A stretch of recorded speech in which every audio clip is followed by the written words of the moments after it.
Hi, welcome back to the shop. My name is Mike, and in this episode we're going to build our little aluminum wing joiner for our elevators.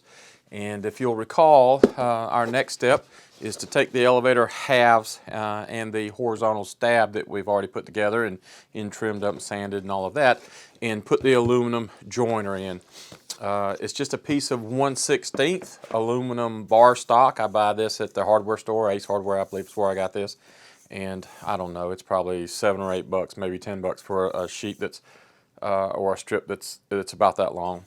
So pretty cheap, enough to do probably 10 or 12 planes, and we will end up making a little joiner that looks like this.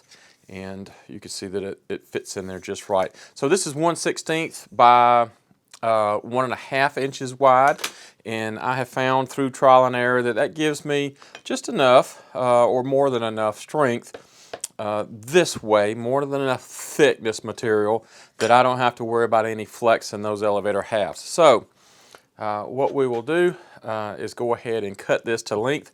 Now, first thing we need to do is determine just how long we're going to make this. I believe that I have made mine. It's been a long time since I measured them. This one's 4 3/4 inches. I don't think it makes any real difference other than the longer you make it, the more glue surface area you get.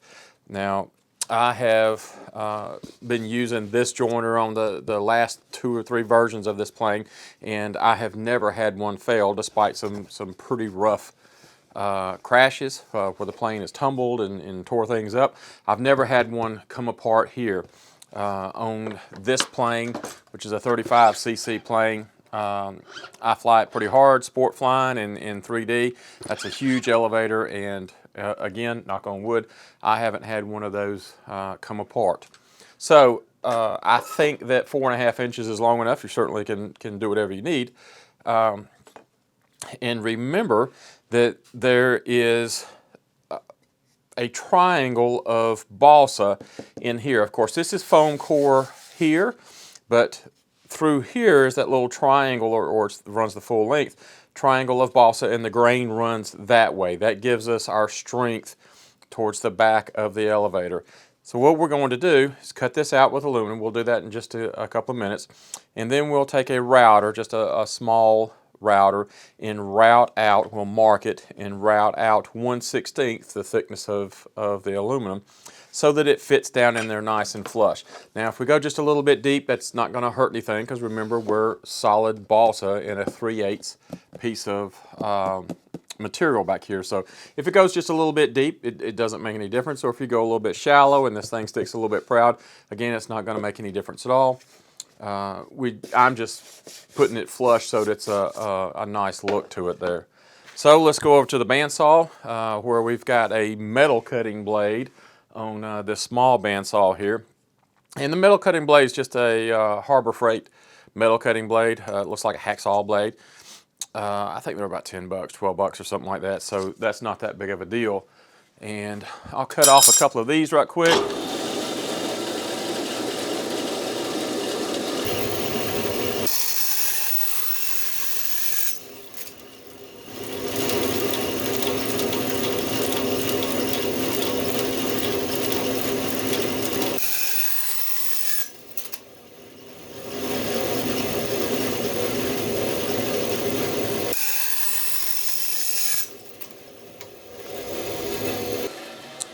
There we go, and then we'll take our fine point Sharpie and trace the one that I've got out here. And essentially, we want this scalloped area here, and that will clear the rudder. As it's going up and down, it'll clear the rudder right here. And then I have cut out just 2 little notches. You could probably just run straight across there, but I've cut 2 little notches that allow for a little bit of the balsa to show through here. I don't think that that's really necessary. That's what I started out doing, and I'm still doing it that way. You could probably just cut it straight across and be fine. And I'll put some close-up photos of that in just a minute. Get my glasses on where I can actually see.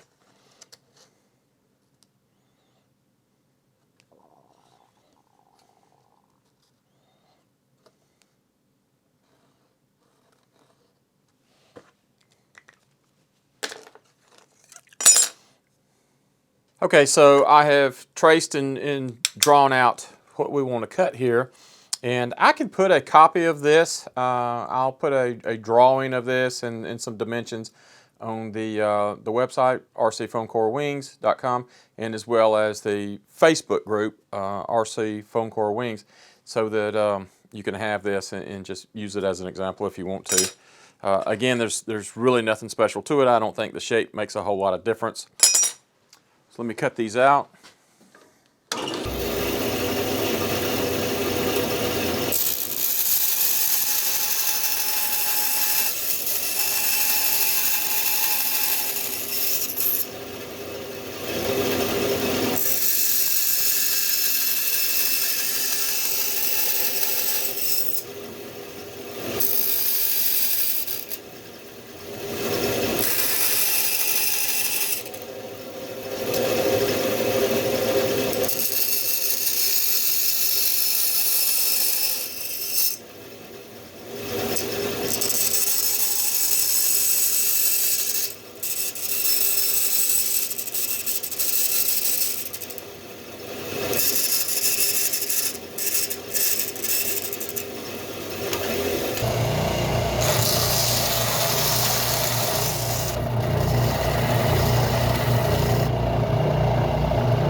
And that looks pretty good. And I've put these scratches on here, the deep scratches from the 36 grit, and that'll help the epoxy grip into the aluminum. Okay, so we've got our little piece made, and the next thing we need to do is go ahead and mark our hinge holes. Now, rather than a fine Sharpie, which is what I usually use, I would not recommend that on this case because your mark won't be as small as you want it to be, even though I use the extra fine. So I have already drilled holes, and I like to put 3 hinges in my elevator halves. You can put as many as you need, depending on how big or small your plane is. For this 35cc plane, I have never had a problem with 3 on either side, 6 total. So I've already drilled them in the horizontal. And what I'm going to do is mark, since I have my elevators taped on, and they are perfectly aligned on the ends. Just take a straight edge and make sure that they are. I'm going to go ahead and mark the exact center of those holes that I have already drilled on the elevator halves themselves.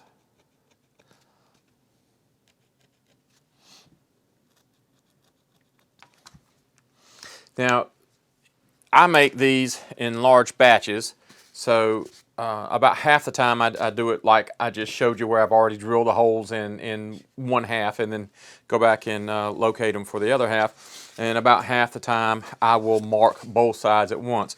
In other words, I will take a elevator, or excuse me, a horizontal, which that's what this is, and it does not have holes in it yet. And I will take the elevator halves, line 2 of them that do not have holes in them yet. Line 2 of those up here, tape them in place so that they can't be moving on me, because you don't want to mark a hole and then have it move and then have to put, or then put holes in again, because you just won't line up then. So I'll put tape on there, and then I'll take my pen and I will mark the spot on both of them at the same time. That way you know for sure that your marks are lined up exactly right. You're not going on judging the center of that 3/16 hole. I'm pretty good at judging the center of that 3/16 hole, so it really doesn't matter to me. But if you're new to it, you may want to just put the tiniest little mark down in the V area right there that crosses the little gap. Of course, there shouldn't be a gap, but crosses the little gap right there, the V gap, and marks both sides at once. So I will go and set up, and we'll drill some hinge holes, and we'll get our hinges in place, and then we will, once we get our hinges in place, and that will lock our pieces, all three of these pieces together, then we will mark where we want to route out so our plate can sit. So let me get set up at the drill press, and we'll do that right quick.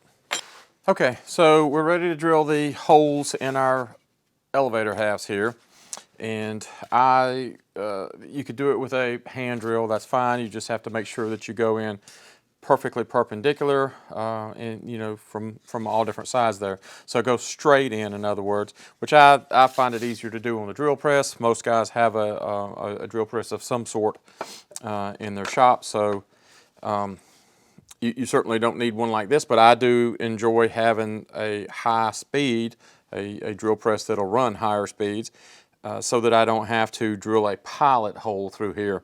If I speed this drill up, say, I don't know, around 1800, 2000 RPMs, it will go through more like a router bit than a drill bit and cut very, very cleanly, and it won't follow the grain. It'll go straight because it's running so fast. So let's go ahead and drill these, and you can see that I have made just a little jig to hold my elevator half at a position where it is perfectly parallel to the table.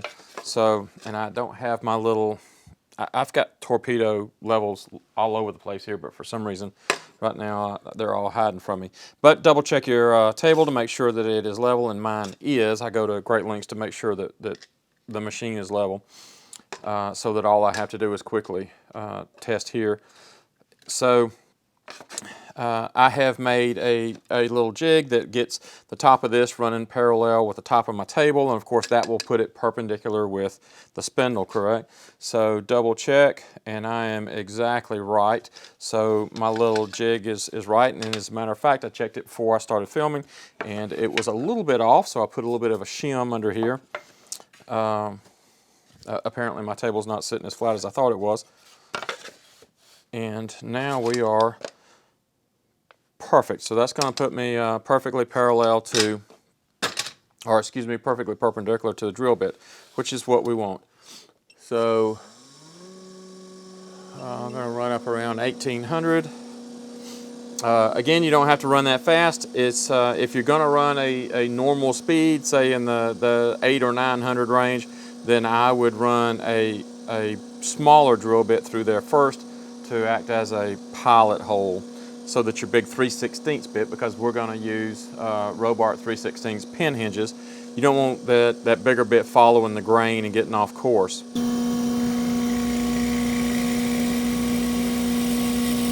You can see how easily that bit just glides through at that speed. And then we can even speed up a little bit.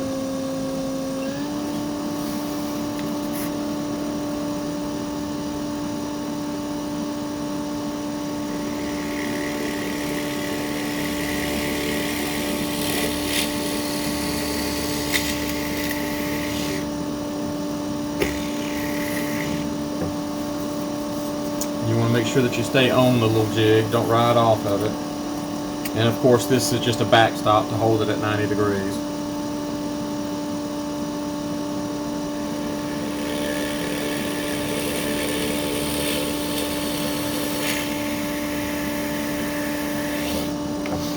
There we go. Let's run the second one.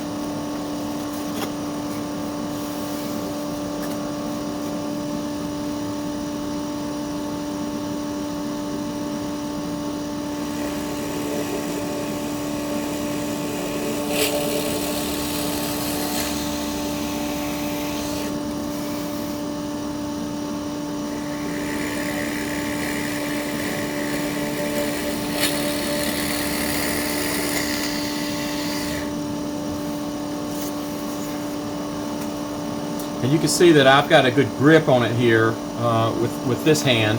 And I can actually, if I see that the drill bit's not exactly in the center because I'm not lined up right, I can do little micro adjustments like this and actually move it.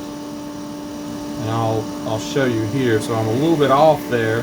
So see, I've rocked back, and because that bit is running so fast, it acts like a router, and it acts more like a router bit than it does a drill bit. And it goes exactly where I want it to go.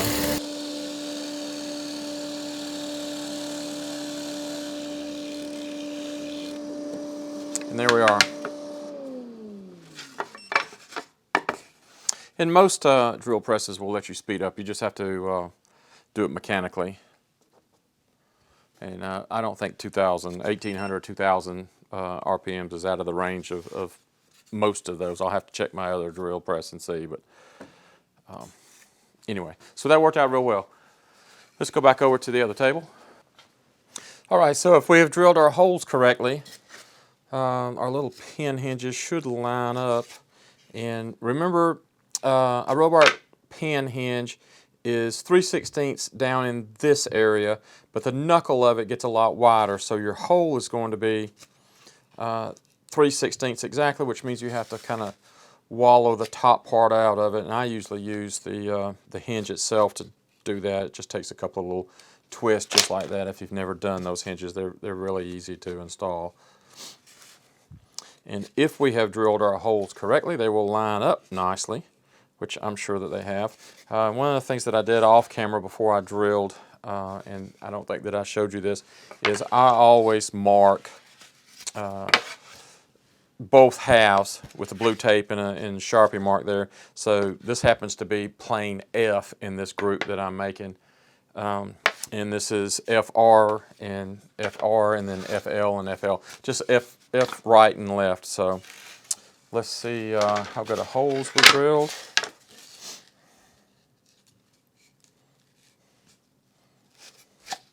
There we are, nice and tight, no gap at all. Really easy to move, so we don't have anything binding up on that one.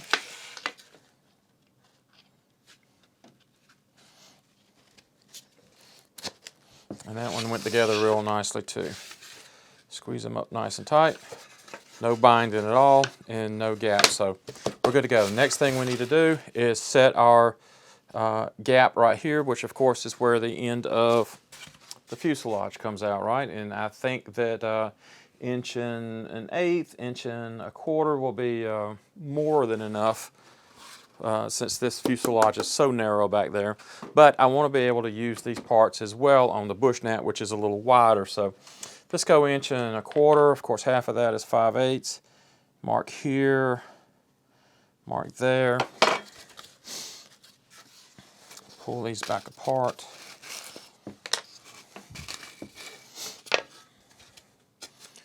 Put our hinges back.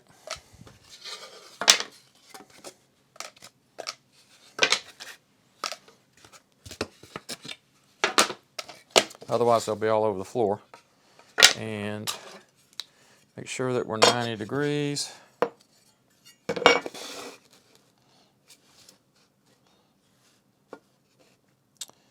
And we'll put a cut there.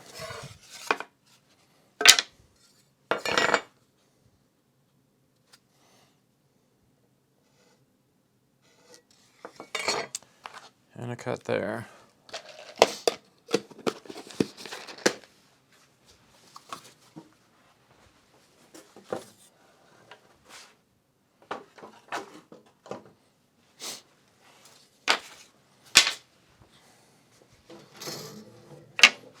And we'll just freehand it because it's not critical.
All right, and that second cut was where I decided I wanted to open up the throw capabilities for the rudder. So I just gave myself about a little less, maybe 7/16 or a ½ inch of additional rudder throw there. And because I cut it on the bandsaw, it's a pretty darn nice cut. I'm still going to flatten it just a little bit, and then I will round that edge just the tiniest bit for covering. And I don't want to round this edge. Remember, that's where our piece goes, our aluminum piece goes. That one looks good too, but let's go ahead and flatten it.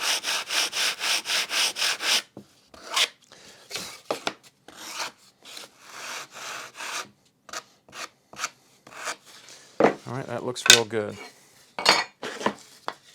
So what we need to do now is line our pieces back up, grab us at least one hinge. Don't have to put them all in. Let's just put 2. One would be enough because all we're going to do is just hold it in place while we mark it, but I'll go ahead and stick 2 in.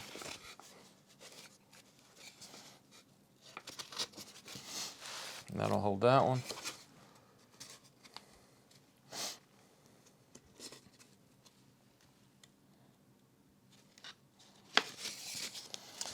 And that'll hold that one. Now we decide which is top and which is bottom. Up until now it hasn't made any difference at all. So see if we have any defects that we want to kind of put on the bottom. I don't see any. This thing looks pretty darn good. A little bit of glue right there, but it's going to be under the fuselage, so it's not going to make any difference at all. We might have a little bit of glue right there that both of them look very, very well, very, very nice, but I think this is the prettier side, so let's call the side with the tape top. All right, so we're going to be working on the bottom since that's where we're going to put our elevator joiner. It's on the bottom so that we don't have to look at it. It's just cleaner on top than it is on the bottom. Another reason is most of our hard elevator pulls are pulling up, right? So the forces are pushing back on this elevator here. Our control horn is on this side.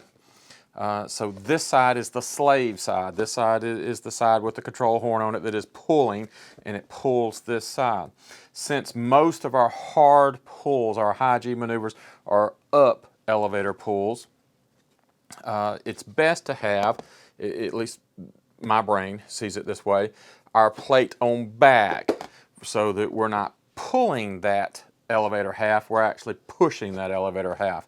And that's less likely to delaminate the balsa there and have a failure. So 2 reasons. One, we don't want to have to look at it. And second, I think that we are going to get an engineering advantage by having it on the back side. So we're dealing with the back now.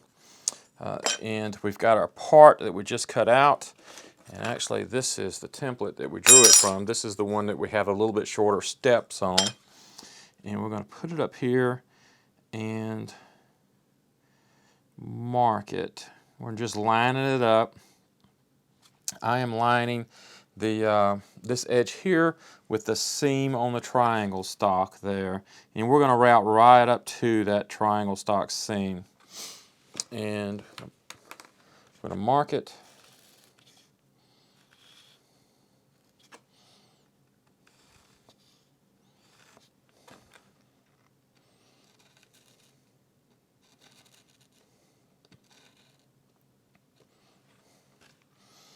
And that's what we want, to route out that area right there. We will cut with the router. So let me get the little router set up, and I'll be right back. All right, so I've taped our little elevator half down, and we need to route this out. I have already set the depth on my little router to 1/16 inch. I just put this up here and get where I can feel it.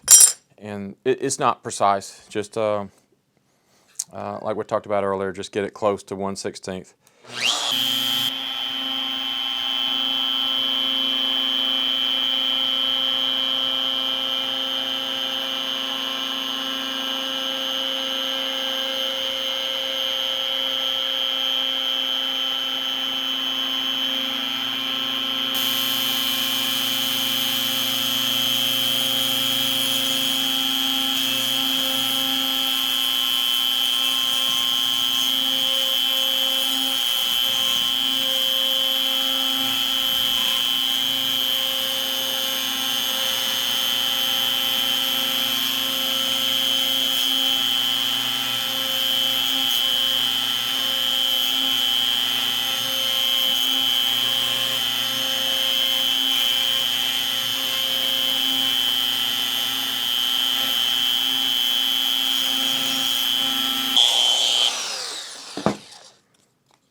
piece fits in there perfectly. I like that. So I'll go ahead and cut the other one, and then we'll line it back up in the on that hinge there. And what I will do is cover the pieces before I join them together, because it's easier to cover them separately than it is to cover them as one piece. That'll be obvious when we cover it there. And we're not going to go over covering, because I think everybody knows how to cover. I may show just a few seconds of it, but there's no need doing a covering tutorial. So I will go ahead and cut the next one and get these covered, and then we'll glue them up. Okay, so we've got our little parts covered, and they fit together well with our horizontal stab there. And we'll test our aluminum piece. It goes in perfectly. That feels real good, nice and even all the way around. Mix up some 30-minute epoxy right quick, and get us some alcohol wipes.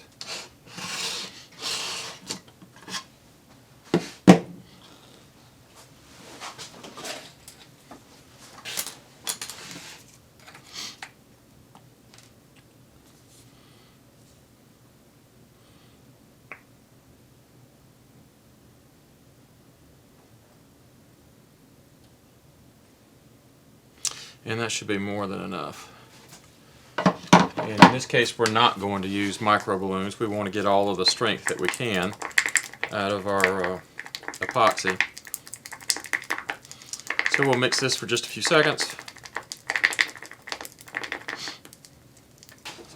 I like to put some cuts in my aluminum, although we've got the scratches from the 60 grit or whatever that was. I don't even remember what's in the machine now. Sandpaper there, but I like to take an X-Acto knife or something sharp. You could use a chisel corner or anything hard, and just put some scratches in this aluminum piece.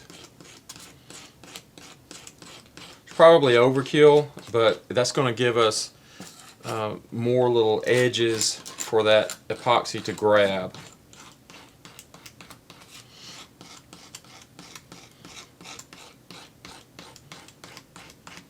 I don't think you could have too many. I just do like a crosshatch pattern here.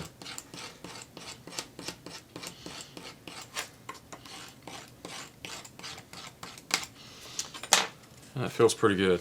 So now I'll take the epoxy with my little popsicle stick and just rub that epoxy down into each one of those little cuts.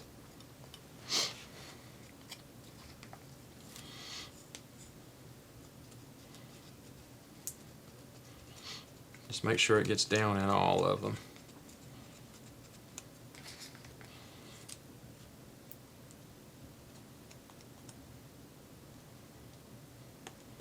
There we go. And now I want to wet the surface here.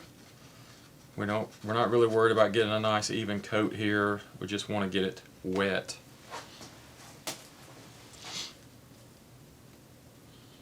Whenever we're using epoxy or some other kind of glue, except CA, I guess, we want to make sure that we get both halves wet, or both parts wet.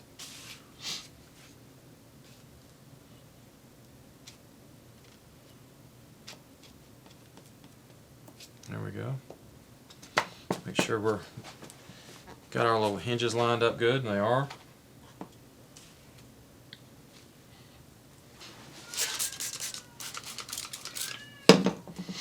And as always, when we're messing with epoxy or using the epoxy, cleanup is key. So push it down and it'll push a lot of the epoxy out that we just put on there, because we put way more than we need. And then clean up right quick. You don't want to put too much alcohol on your rag, because you'll squeeze the alcohol down in the joint there, and we don't want to be diluting our epoxy. So use a little wipe one time, fold it over, use it again, and then just chunk it. That'll help you stay clean through this. There's nothing worse than taking a lot of time to get your covering just right, and being very careful with your epoxy, and everything dries and then you see a big fingerprint somewhere. So always be very diligent in the cleanup, and it makes that a whole lot easier.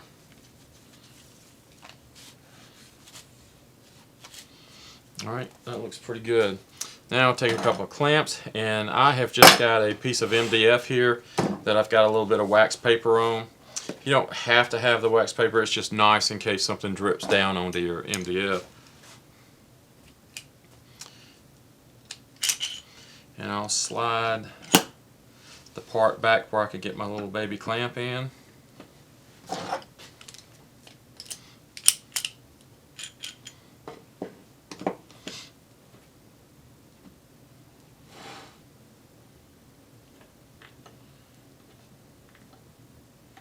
And I should get some more glue squeeze out, and I do. It looks really nice.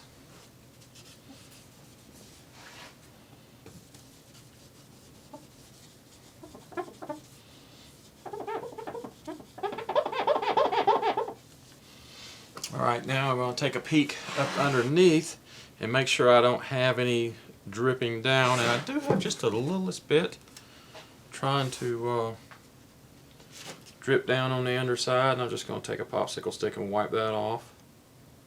It was just a tiny bit.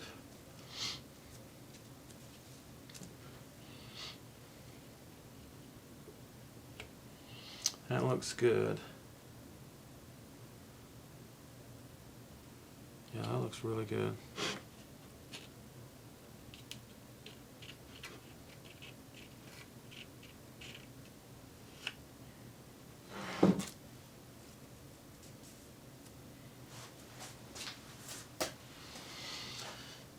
Alright, double check everything. Everything looks nice and flat.